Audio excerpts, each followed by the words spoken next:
नमस्कार, स्वागत है आपका जया न्यूज के इस खास कार्यक्रम क्या हुआ तेरा वादा में। मैं हूं आपके साथ लवी गुंबर। आज हम इस खास पेशकश में बात करेंगे नागपुर की कानून व्यवस्था पर, और इस मुद्दे पर बात करने के लिए हमारे साथ हैं नागपुर के वकील जो राज्य की न्यायिक व्यवस्था पर अपनी राय हमारे सामने रखेंगे और महाराष्ट्र में न्यायिक व्यवस्था को और कैसे सुदृढ़ बनाया जाए इस बारे में भी अपने विचार साझा करेंगे।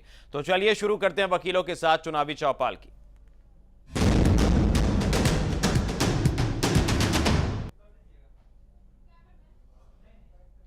तो सीधा लिए चलते हैं आपको नागपुर। हमारे साथ हमारे संवाददाता और वकीलों के पैनल मौजूद है, तो आइए सीधा रुख कर लेते हैं द्विवेश द्विवेदी के, और आगे की कार्रवाई जो है वही शुरू करेंगे।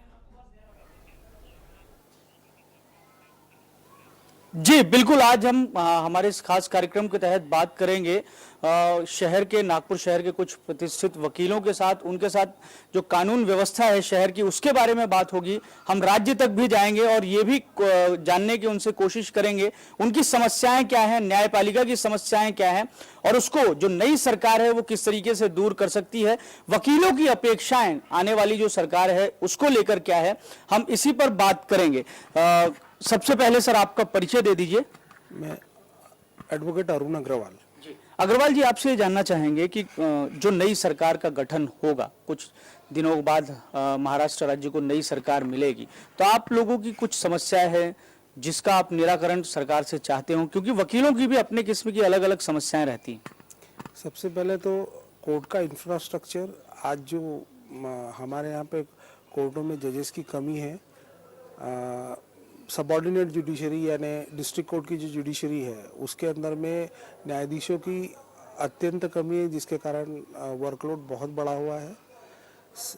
सबसे इम्पोर्टेंट विषय ये है बिल्डिंग प्रोवाइड करना, वकीलों के लिए बैठने की व्यवस्था, न्यायाधीशों के लिए पर्याप्त व्यवस्था, ताकि आज़ादी के पहले का हिंदुस्तान और आज़ादी के 65 साल के बाद के हिंदुस्तान में कोर्टों के अंदर में बहुत समस्याएं हैं। और सबसे बड़ी समस्या यही है, न्यायाधीश नहीं है, न्यायाधीशों को बैठने के लिए जगह नहीं है, इंफ्रास्ट्रक्चर की बहुत ज़्यादा कमी है।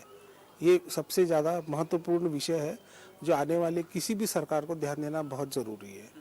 जो पिछली सरकार थी, आपको लगता है कि उन्होंने इस ओर कुछ ध्यान दिया?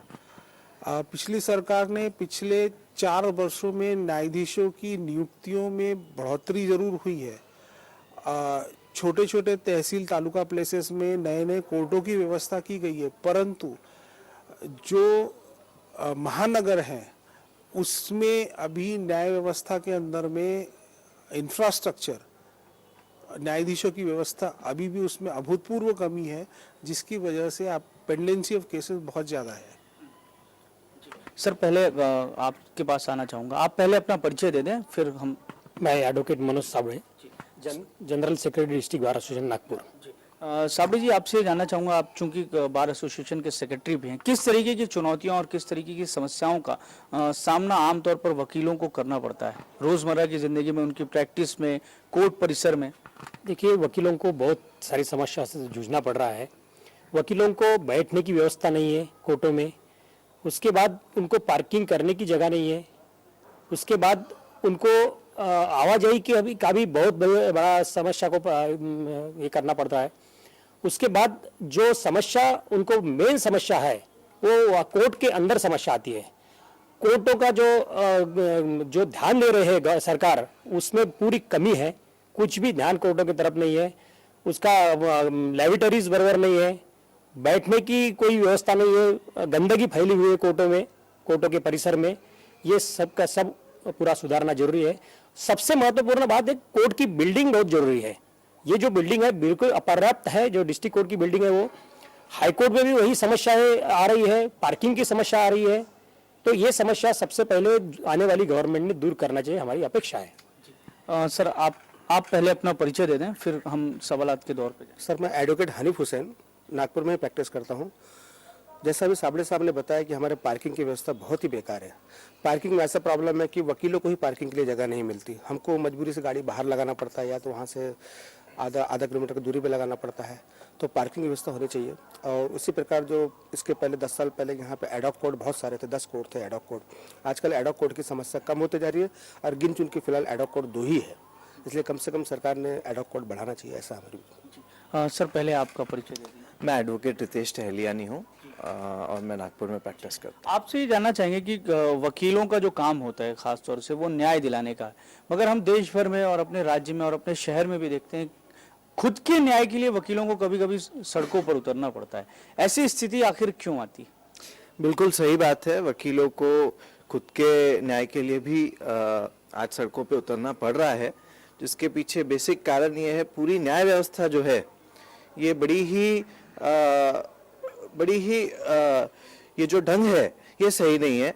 और न्याय व्यवस्था जो है इसमें बहुत सारे रिफॉर्म्स करने की आज बहुत ज़रूरत है। आज अगर देखा जाए तो वकीलों के लिए नहीं, आम आदमी के लिए भी आज स्पीडी जस्टिस एक ख्वाब बनकर रह गया है।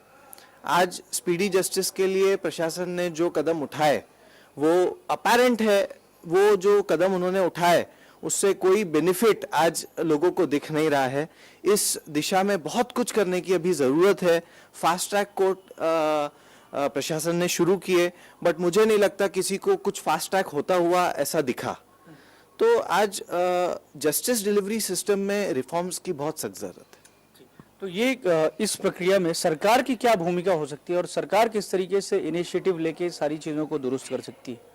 जैसे अग्रवाल साहब ने अभी बताया, सरकार का इसमें बहुत एक महत्वपूर्ण रोल है। सरकार इसमें कोर्ट्स बढ़ा सकती है, जजेस बढ़ा सकती है। आज जुडिशरी में किसी वकील को अगर एग्जाम देके के जज बनना है, किसी को अगर judiciary as a career opt करना है, तो उसके लिए ये बड़ा सोचने वाली बात है उसके लिए, बिकॉज ऑफ जो आज सुविधाएं दी जा रही हैं, जो आज पूरी इंफ्रास्ट्रक्चर की परिस्थिति है, जो सिस्टम की परिस्थिति है, आज लोगों का विश्वास जुडिशरी में जितना रहना चाहिए वो अनफॉर्चुनेटली नहीं है। तो इस दिशा में आज अगर जजेस की बढ़ोतरी की जाए, सब्सटैंशियल बढ़ोतरी की आज जरूरत है। आज अगर देखा जाए तो कितने ही पोस्ट सारे ही लेवल्स पे, चाहे वो हाई कोर्ट हो, चाहे सबऑर्डिनेट जुडिशरी हो, हर जगह काफी सारे पोस्ट आज देखेंगे आप वेकेंट रखे पड़े हैं, लेकिन उनको भरने के लिए जो रिक्वायर्ड एफर्ट्स हैं वो सरकार द्वारा नहीं लिए जा रहे। अगर वो एफर्ट्स लिए जाएं तो सब्सटैंशियली जो है पेंडेंसी जो है वो कम हो सकती है और लोगों को एक बेहतर न्याय का जो सिस्टम है वो मिल सकता है। मैं आगे बढ़ना चाहूंगा जी, आपका पहले परिचय दे दें फिर हम सवाल। मैं advocate Nitin Ramesh Gandhi Nagpur high court में प्रैक्टिस करता हूँ। आपसे जानना चाहूंगा कि जो टहलियानी जी ने कहा कि जो 65 वर्षों से जो सिस्टम चला आ रहा है वही सिस्टम चल रहा है। आपने कितनी सरकारों को चुना होगा, अपनी आंख के सामने कई सरकारों को आपने देखा होगा, आपको लगा कि आप जब से प्रैक्टिस कर रहे हैं तो कुछ बदलाव हमारे जुडिशरी सिस्टम में हुआ है? वकील जो अपने लिए प्रदर्शन करते हैं, एक तरीके से लोगों के लिए न्याय मांगते हैं, मगर कभी कभी वो खुद न्याय मांगने के लिए मजबूर हो जाते हैं, कुछ सिस्टम में बदलाव आपको महसूस हुआ? देखिए, मेरे प्रैक्टिस करने पे एक बहुत बड़ा रिफॉर्म ये आया कि हम लोग इंटरनेट से कनेक्ट हो गए, हमारा कोर्ट्स इंटरनेट से कनेक्ट हो गया। कोर्ट्स में आज इंटरनेट है, अवेलेबल है, जिससे कि कोर्ट्स के स्टेटस देखे जा सकते हैं, केसेस के स्टेटस देखे जा सकते हैं। हाई कोर्ट का जो अटैचमेंट इंटरनेट के साथ है वो काफ़ी अच्छा है। मैं इसमें कहना चाहूँगा कि they have worked really hard. लेकिन सबऑर्डिनेट सेशन कोर्ट्स जो हैं उनके जजमेंट्स आज भी अपलोड नहीं होते। मतलब कमी किधर है? इंफ्रास्ट्रक्चर आ गया है, लेकिन इंफ्रास्ट्रक्चर जो यूज़ कर रहे हैं लोग उनकी कमी है। कंप्यूटर चलाने वालों की कमी है, कंप्यूटर यूज़ करने वालों की कमी है। कोर्ट में कौन अपलोड करेगा और वो कब अपलोड होना चाहिए? जैसे समझिए एक केस है जिसमें कि क्रिमिनल केसेस में जनरली वो काफ़ी मतलब उसके अपलोड्स काफ़ी तेज़ी से चाहिए होते हैं हम लोगों को, क्योंकि उसमें हम लोग अपील्स में जाते रहते हैं। अब अगर सेशन कोर्ट ने अपने जजमेंट को अपलोड ही नहीं किया तो उसकी सर्टिफाइड कॉपीज़ के लिए हमको 7 से 10 दिन वेट करना पड़ता है, जिससे कि हमारा क्लाइंट जेल में रहता है। तो कहीं ना कहीं राइट टू लिबर्टी भी इफेक्ट हो रही है इस चीज़ से। दूसरी तरफ मैं ये बोलना चाहूँगा कि बेसिकली सेशन कोर्ट्स में जजमेंट्स जो अपलोड होते हैं उसका एक ऐसी कमिटी रहनी चाहिए जो उसके ऊपर भी ध्यान दे कि कौन सा कोर्ट प्रॉपरली जजमेंट्स अपलोड नहीं कर पा रहा है और उनकी हेल्प करें बेसिकली, क्योंकि जजेस के पास टाइम नहीं रहता है, they are really very busy. दूसरी चीज़, मैं बॉम्बे गया था तो बॉम्बे के सेशन कोर्ट्स और जेएमएफसी में 2 बोर्ड्स बनते हैं, एक मॉर्निंग बोर्ड बनता है, एक इवनिंग बोर्ड बनता है। जिससे कि वकीलों को भी आसानी होती है केस लड़ने में और जजेस को भी आसानी होती है केस लड़ने में, क्योंकि एक टाइम फ्रेम मेंशन रहता है उसमें कि ये टाइम फ्रेम में आपको अपनी केस को वहां पे आर्ग्यू करना है। नागपुर में इस चीज की कमी है। नागपुर में होता है कि एक पार्टी सुबह 10:30 बजे आती है तो दूसरी पार्टी शाम को 5 बजे आती है, तो वो पार्टी को सुबह 10:30 से 5 बजे तक कोर्ट में वेट करना पड़ता है दूसरी पार्टी के लिए। तो मैं ये चाहूंगा कि कुछ ऐसा अमेंडमेंट आ जाए जिससे कि वो टाइम हो कि आपकी केस इतने नंबर पे लगी है और ये इस समय पे इस पे आर्ग्यूमेंट होगी, ताकि दोनों पार्टी सेम टाइम पे कोर्ट में पहुंचे।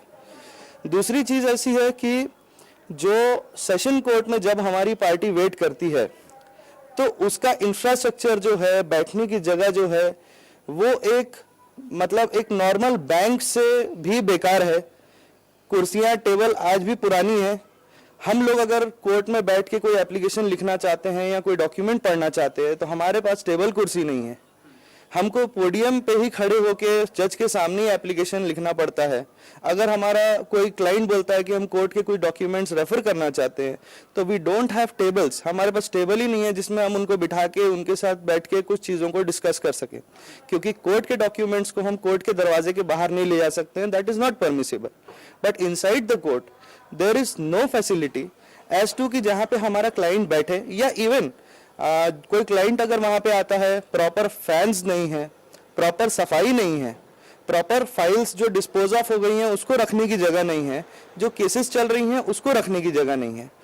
द पीस ऑफ पेपर जो होता है उसको हमेशा बंद कबर्ड्स में रखा जाता है, तब उसकी जो टाइम फ्रेम है, पेपर्स का जो टाइम फ्रेम है वो बढ़ जाता है, नहीं तो वो बहुत जल्दी खराब होने लग जाते हैं।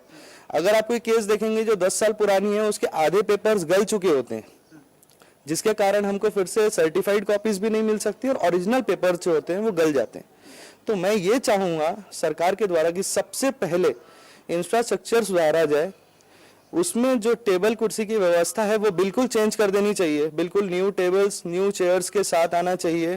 ट्यूबलाइट्स प्रॉपर होनी चाहिए कोर्ट्स में, इवन ट्यूबलाइट्स की कमी है, जजेस के ऊपर पंखे की कमी है। अगर आप ये हालात डिस्ट्रिक्ट कोर्ट के हैं या हाई कोर्ट में भी यही हालात? नहीं, high court is much better. High court में सफाई भी है और वहाँ पे बहुत ज़्यादा प्रॉपरली सब कुछ चलता है, लेकिन जहाँ तक सेशन कोर्ट और जेएमएफसी की बात है, एक तो वो ओवरबर्डन्ड है, ऊपर से उनके पास इंफ्रास्ट्रक्चर भी प्रॉपर नहीं है।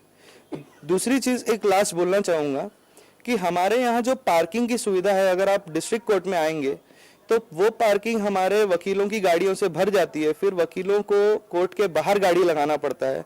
वो नो पार्किंग एरिया घोषित कर दिया गया है आरटीओ के द्वारा, जिससे कि बहुत बार ये होता है कि आरटीओ के पुलिस वाले आते हैं और हमारी गाड़ियों में जैमर लगा के चले जाते हैं।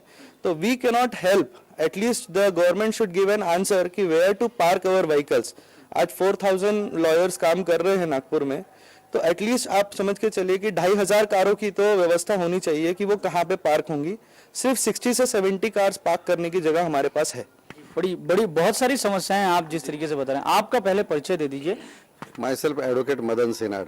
जी, जो गांधी जी ने बातें बताई इतनी सारी कि ये सारी दिक्कतें हैं, हम भी जब जाते हैं तो वहाँ अव्यवस्थाएं हम देखते हैं, तो इसको दुरुस्त करने के लिए सरकारें किस तरीके से पहल कर सकती हैं और सरकारों ने वाकई में उस ओर ध्यान दिया है जिस तरीके से बातें होती? देखिए साहब, ये जो सभी विषय है, जो सब चर्चा चल रही है, आप जो चर्चा ले रहे हैं, मैं सबसे पहले तो आपका धन्यवाद करता हूँ जिया न्यूज़ का कि इस विषय को आपने जो इम्पोर्टेंस दिया है। मतलब ये आज के तारीख में जो सभी चर्चाएं हैं, मेरा मानना ये है कि ये न्याय व्यवस्था एक महत्वपूर्ण अंग है, वन ऑफ द पिलर है। और आने वाली सरकार, आपने जैसे कहा कि सेंट्रल गवर्नमेंट से अभी जो परिवर्तन की गतिविधि शुरू हुई है सारे देश में, महाराष्ट्र गवर्नमेंट सर्वप्रथम इस विषय के लिए एक आयोग स्थापित करे, मेरा मानना है। एक आयोग स्थापित करे, क्योंकि इतनी सारी समस्याएं हैं, उस समस्याओं से सभी चीजों को फिर से दोहराना नहीं चाहूंगा, लेकिन इंपॉर्टेंट बात यह है कि इतनी सब चीजों को ध्यान अगर देना है, बहुत सारे मसले, ये सब मेरे पूर्व मित्रों ने जितना भी सब चीजें आपसे डिस्कस की, उसके अलावा आज सिक्योरिटी का मुद्दा है। आज डिस्ट्रिक्ट कोर्ट, आज नागपुर का बार ये बड़ा बार है। महाराष्ट्र में 12-14 बार ऐसे हैं थ्रू आउट स्टेट कि जहां पर दिन में हजारों लोगों की तादाद होती है। और आप जानते हैं कि कुछ वाकयात ऐसे हुए, कुछ घटनाएं ऐसी हुई कि जिस नागपुर के कोर्ट के प्रीमाइसेस में उस महत्वपूर्ण विषय के तरफ भी पूरी तरह वो दुर्लक्षित विषय है, ऐसा भी विषय है। हम आपने सुरक्षा का मसला उठाया, हमने कोर्ट परिसर में ही देखा कि किस तरीके से वहाँ आपराधिक वारदातों को कोर्ट के प्रीमाइसेस के अंदर में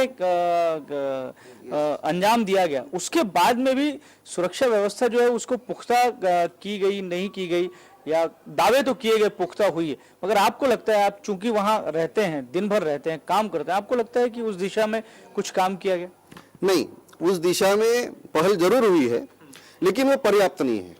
इसका कारण ये है कि जिस तरीके से लोग आते हैं उनकी छानबीन होना, आइडेंटिटी कार्ड्स, सिक्योरिटी, क्योंकि किसी भी तरीके से इतनी ज्यादा क्राउडेड एरिया रहता है वो, और संवेदनशील जगह भी रहती है, मगर कोई भी आसानी से आ जा और सकता इस विषय को बहुत अहम इंपॉर्टेंस का विषय है ये, क्योंकि एक आध बार अगर इस तरीके की कुछ दुर्घटना अगर हो जाए तो उसका बहुत गहरा असर समाज जीवन पर हो सकता है, न्याय प्रक्रिया और न्याय व्यवस्था पर भी हो सकता है। और जैसा कि मेरे पूर्व वक्ताओं ने कहा कि बहुत सारे दस्तावेज, बहुत सारे कीमती चीजें कोर्ट में रहती है और उसके ऊपर में अमल होना बहुत अनिवार्य है। दूसरी बात ऐसी है, हमारा ये मानना है कि जैसा डेमोक्रेसी का चौथा स्तंभ आप मीडिया है, प्रिंट मीडिया तो काफी कुछ छापते हैं जी इस विषय में, लेकिन आप इस विषय को इंपॉर्टेंस अगर चैनल्स भी दे और इस विषय पर अगर चर्चा आए, इसीलिए तो आए हैं साहब, इसलिए आए, धन्यवाद भी करते हैं भाई आपका। तो मैं ऐसा मानता हूं कि इस एक आयोग स्थापित कर इस विषय को, और दूसरा एक इंपॉर्टेंट बात कहना चाहूंगा कि असेंबली में एडवोकेट का कोई रिप्रेजेंटेटिव होना चाहिए, इस तरीके से भी सोचना चाहिए आने वाली सरकार ने, और इसलिए भी अगर कोई अमेंडमेंट के लाना पड़े तो आना चाहिए, ताकि क्योंकि जो एक वकील और जो एक न्यायविद अपने क्षेत्र के बारे में जितना कुछ जानता है बाकी लोग नहीं जान सकते, इसलिए इन लोगों का रिप्रेजेंटेटिव करके अगर कोई रहे तो ये सारी चीजों पर अच्छी तरीके से अमल किया जा सकता है, ऐसा मेरा प्रामाणिक मत है। आपसे जानना चाहेंगे कि आपका पहले नाम बता दीजिए, और सवाल मेरा ऐसा है कि जिस तरीके से आपके पहले कुछ वकीलों ने कहा कि ई डेवलपमेंट की बात होती है, पेपर मुक्त और एक बेहतर व्यवस्था को लाने की बात की जा रही है, और कर रहे हैं, सरकारें भी कर रही हैं, कोशिश भी हो रही है, मगर कोशिश कितनी कामयाब हो रही है? एक ऐसी कहावत है कि कोर्ट कचहरी के चक्कर में पड़ना नहीं चाहिए आम आदमी को, मगर वकीलों के साथ में जब इतनी दिक्कत है तो फिर आम आदमी के क्या होगा? आम आदमी की सबसे ज्यादा दिक्कतें रहती हैं, और वकीलों की उससे भी उनकी भी दिक्कतें वकीलों को ही झेलनी पड़ती है।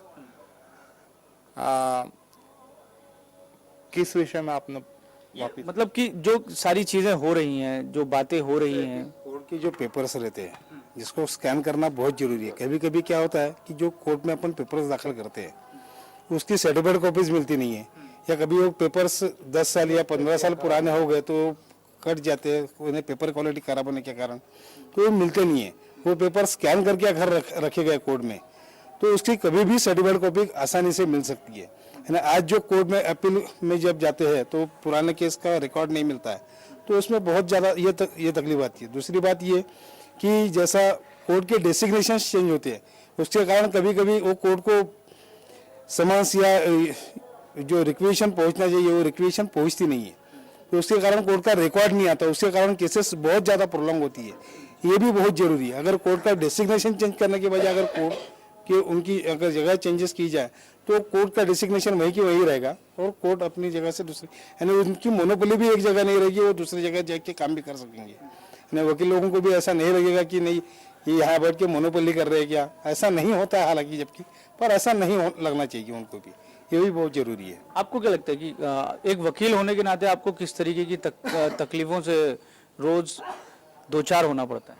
अब लेबर कोर्ट में जजेस कम है, लेबर कोर्ट में अभी एक ही दो लेबर कोर्ट जज है, और इंडस्ट्रियल कोर्ट भी बहुत कम है। अभी भी अपॉइंटमेंट्स उसके 3 महीने हो गए, कोई हुआ नहीं है। अभी लेबर के बारे में आप जानते हो कि लेबर बेचारे कामगार वो क्या करेंगे फिर जज ही नहीं है तो फिर फैसले कैसे होंगे? इसीलिए मामले लंबित रहते हैं, लंबे समय काफी लंबे राह चलते हैं, सालों साल प्रलंबित हो जाते हैं। जी आप बताएं कि पहले तो मैं आप जिया न्यूज़ को हम सब वकीलों के तरफ से बड़े शुक्रगुजार है कि आपने सब वकीलों को एक जगह लाया और जो हमारी और क्लाइंट्स लोगों की और सब जजेस लोगों की भी जो समस्या है वो सरकार के सामने, आने वाली सरकार के सामने और एग्जिस्टिंग सरकार के सामने, सरकार कोई भी हो उनके सामने रखने की आपने जो कोशिश की। कुछ दिन पहले पेपर में आया था कि दारवा में एक पेपरलेस कोर्ट यानी पूरा टोटल जो कोर्ट है वो बना है। वो इतने दिनों के बाद इन्होंने थोड़ी सी कुछ पहल किया है, इसका हम स्वागत करते हैं और यही पहल सब जगह हो ऐसा हमें लगता है। वकील की खुद की समस्या कम होती है, लोगों की ही समस्या होती है और उनके ही समस्या में वो हमेशा डूबा रहता है कि उनको कुछ तो भी न्याय मिले, जो घटना ने, कानून ने उनको जो कुछ प्रोटेक्शन दिए है वो मिले। मगर हम देखते हैं कि कॉज जुडिशियल अथॉरिटी होती है एक और जुडिशियल अथॉरिटी होती है, मगर गवर्नमेंट कॉज जुडिशियल अथॉरिटी की तरफ ज्यादा ध्यान देता है। आज हम अगर जाते हैं किसी तहसीलदार या एसडीओ ऑफिस में तो वहां देखते हैं कि एसी लगे होते हैं, पूरा बेसिक इंफ्रास्ट्रक्चर होता है। और जहां डिस्ट्रिक्ट जज जो होते हैं, जो सबसे ऊपर की जुडिशरी होती है, वहां अगर हम जाते हैं तो सादा अगर कूलर भी आना है तो उनको जुलाई या अगस्त महीने में कूलर आता है। ये सरकार ने इसके तरफ क्यों ध्यान नहीं दिया? क्योंकि नागपुर का वातावरण देखा जाए या अपने महाराष्ट्र का भी वातावरण देखा जाए तो आज हर कोर्ट में एसी लगना बहुत जरूरी है, जिस तरह की हाईकोर्ट में लगा है। क्योंकि नागपुर में गर्मी भी होती है, बिल्डिंग का स्ट्रक्चर भी ऐसा है कि वहां तो धूप कई जगह जजेस लोगों के चेहरे पर आती है, बैठने की दिक्कत होती है। मगर ये इसके तरफ सरकार ने ध्यान क्यों नहीं दिया, इसकी हमें भी बड़े ताज्जुब लगता है इसके बारे में। हम ये चाहते कि ये भी हो। दूसरा, बहुत सारी अपील, स्टैट्यूटरी अपील से है मुंबई में जाती है, क्योंकि अल्टरनेट रेमेडी हाईकोर्ट भी बोलता है कि आप अल्टरनेट रेमेडी में जाओ, मुंबई में जाओ। अगर वकील लोग यहाँ से कहीं मुंबई जाते हैं तो उनको सबसे पहले तो रहने के लिए जगह नहीं होती। वहाँ जाने के बाद मंत्रालय में या किसी स्टैट्यूटरी अथॉरिटी के सामने जाने के लिए वहाँ पे भी बेसिक इंफ्रास्ट्रक्चर नहीं रहता। ये भी हम विदर्भ के लोगों के ऊपर अन्याय ही है। और बहुत सारे लिटिगेशंस जो मुंबई तक या प्रॉपर फोरम तक पहुंच न जाने की वजह से यहाँ के लोगों को न्याय भी नहीं मिलता है। वकीलों के साथ भी राजनीति हो रही है, जैसे विदर्भ के साथ पश्चिम महाराष्ट्र और महाराष्ट्र का बाकी हिस्सा कर रहा है। और हम चाहते हैं कि ये इंफ्रास्ट्रक्चर की जो बातें कही, जो इंफ्रास्ट्रक्चर आप अगर डिस्क्रिमिनेशन करते हैं तो उसका इम्पैक्ट भी लोगों के ऊपर होता है और जजेस के ऊपर भी होता है। जस्टिस डिलीवरी सिस्टम भी एंटायरली स्ट्रक डाउन होती है, उसके वजह डिस्टर्ब होती है। चलिए सर, आपसे जानना चाहूँ, पहले आपका परिचय दे दें। एडवोकेट वीजी घी में नागपुर डिस्ट्रिक्ट कोर्ट और हाई कोर्ट में प्रैक्टिस करता हूँ। इसमें एक बात ये भी है कि कई बार जब केसेस चलते हैं तो केसेस आप लोग बढ़वाते हैं फीस के लिए, या जो ये हमारी जो न्यायालयीन व्यवस्था है वो बढ़वाती है? ऐसा कुछ नहीं है, आखिर पेशा है और उसका जरिया है। तो ये जो न्यायालयीन प्रक्रिया में जो जजेस की कमी है, जो इंफ्रास्ट्रक्चर की कमी है, इस वजह से तारीखें बढ़ती हैं। बात पे आता हो, देखिए जो जूनियर वकील आता है वकालत पे जब प्रैक्टिस के लिए आता है तो सर्वसाधारण परिवार से बहुत सारे लोग आते हैं जिनके पास खुद बुक्स नहीं रहती, इंफ्रास्ट्रक्चर नहीं रहता, बहुत सारा ऑफिस नहीं रहता, उनके बहुत समस्या जूझना पड़ता है। जो लोग इस्टेब्लिश्ड परिवार से आते हैं उनको उतनी नहीं आती, पर सर्वसाधारण परिवार से जो लोग आते हैं उनको बहुत सारी समस्याओं को ये फेस करना पड़ता है। तो मेरा तो पहला ये कहना है कि जो जूनियर वकील है उनको कम से कम गवर्नमेंट ने शुरुआत के कुछ 3-4 सालों के लिए स्टाइपेंड देना चाहिए, और ताकि वो कम से कम स्टेबल हो जाए, आर्थिक रूप से उसको ये करना चाहिए, स्ट्रांग करना चाहिए। उसके बाद वकील एक अनप्रोटेक्टेड पर्सन है, वो दूसरे के लिए बहुत प्रोटेक्ट करता है, बाकी खुद के लिए कोई प्रोटेक्शन नहीं उसको कोई पेंशन नहीं, उसके लिए ग्रुप इंश्योरेंस नहीं है, उसके लिए अकोमोडेशन फैसिलिटी नहीं, उसके लिए मेडिकल फैसिलिटी नहीं। इन सारी फैसिलिटीज जैसे बाकी वर्ग के लिए गवर्नमेंट सर्वेंट के लिए जितने सारी फैसिलिटी रहती, अगर एक कोई वकील मर जाता है तो उसके परिवार के लिए, उसके पास अगर उसने कुछ बचा के नहीं रखा तो उनके परिवार रास्ते पे आ जाता है। तो एक ग्रुप इंश्योरेंस की भी एक व्यवस्था होनी चाहिए, गवर्नमेंट की तरफ से मेरी एक रिक्वेस्ट है। उसके बाद अकोमोडेशन के लिए बहुत सारे वकील लोग जूझते हैं, क्योंकि एक बार परिवार बड़ा होने के बाद अकोमोडेशन जो की तो रहता है, वकील बोलने के बाद उसको ऑफिस के लिए एक जगह होना चाहिए, उसको रेसिडेंस के लिए जगह, उसका परिवार बढ़ जाता है। तो अकोमोडेशन के लिए भी सरकार ने कुछ कम दरों में जगह की व्यवस्था करना चाहिए। उनको अकोमोडेशन के लिए लोन इंटरेस्ट लेस या इंटरेस्ट फ्री लोन देना चाहिए। और उसके बाद मेडिकल फैसिलिटीज, जैसे कि कोई वकीलों को कोई बीमारी हो जाती है, किसी अपघात में उसका कुछ अंग का कोई ये हो जाता है, तो सारा का सारा खर्च उसको खुद को उठाना पड़ता है। कभी कभी वह दूसरों के लिए काम करने जाता है और खुद को कुछ आ जाता है। क्लाइंट के लिए, क्लाइंट तो क्या है, उस फीस तक ही सीमित रहता है, बाकी की सारा खर्चा उसे करना पड़ता है। ऐसे वक्त में गवर्नमेंट ने उस वकीलों को, उन वकीलों को ऐसे जो अपघात में या किसी बीमारी से शिकार हो गए, उनको मदद करनी चाहिए। अब हमारे पास में समय मेरा ये कहना है कि वकीलों को एक वहाँ पे जो एक अलग से चेंबर बना देना चाहिए, रिफ्रेशमेंट क्लब होना चाहिए, क्योंकि उनको कोई भी रिफ्रेश होने के लिए डिस्ट्रिक्ट कोर्ट में किसी भी प्रकार का वकीलों के रिफ्रेशमेंट के लिए कुछ भी है नहीं है, कोई क्लब नहीं है। ये सारी बातें होना चाहिए, पार्किंग की व्यवस्था होना चाहिए।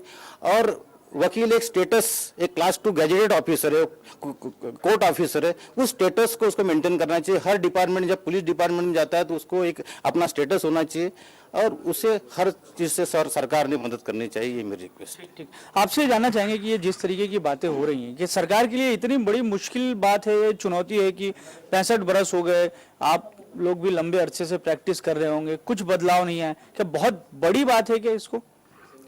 मेरा नाम, सबसे पहले मैं अपना परिचय देना चाहूँगा। मेरा नाम एडवोकेट सचिन गुप्ता है। मैं नागपुर डिस्ट्रिक्ट बार एसोसिएशन और मतलब डिस्ट्रिक्ट कोर्ट और नागपुर हाई कोर्ट के अंतर्गत प्रैक्टिस करता हूँ और मैं काफ़ी बाहर के भी कोर्ट्स अटेंड किया हूँ। सरकार के लिए कोई चुनौती नहीं है ये करना। सरकार चाहे तो सब कुछ हो सकता है, बस सरकार हमारी करना नहीं चाहती है। जैसे आप देख ही चुके हो, लोकसभा के चुनाव हुए, उसमें अब की बार मैंडेट दिए लोगों ने बदलाव के लिए, और 100 दिन के इसमें काफ़ी कुछ ऐसा लग रहा है कि चेंजेस आएगा। इवन महाराष्ट्र की सरकार से और मैं छत्तीसगढ़ की सरकार के बीच में कंपेयर कर रहा हूँ अभी, जो आपने पूछे हो कि सरकार करना चाहती है कि नहीं करना चाहती है। जी दिव्यांश, चलिए बहुत शुक्रिया आपका कि आपने सभी वकीलों को जो है एक मंच दिया और इकट्ठा किया, उनकी बातें हम तक पहुंचाई। सभी दर्शकों ने सुना कि क्या क्या जो नागपुर के डिस्ट्रिक्ट कोर्ट्स हैं, जो हाई कोर्ट्स हैं, वहां पर किस तरीके से कामकाज होता है, वहां कौन कौन सी सुविधाएं हैं जिनका अभाव है, और उम्मीद करते हैं कि नई सरकार का जो गठन हो उस पर जरूर ध्यान दिया जाए। बहरहाल बहुत शुक्रिया सभी मेहमानों का और आपका भी हमारे साथ जुड़ने के लिए। तो फिलहाल क्या हुआ तेरा वादा में आज बस इतना ही। लवी गुंबर को दीजिए इजाजत। देश दुनिया की बाकी खबरों के लिए देखते रहिए जिया न्यूज। नमस्कार।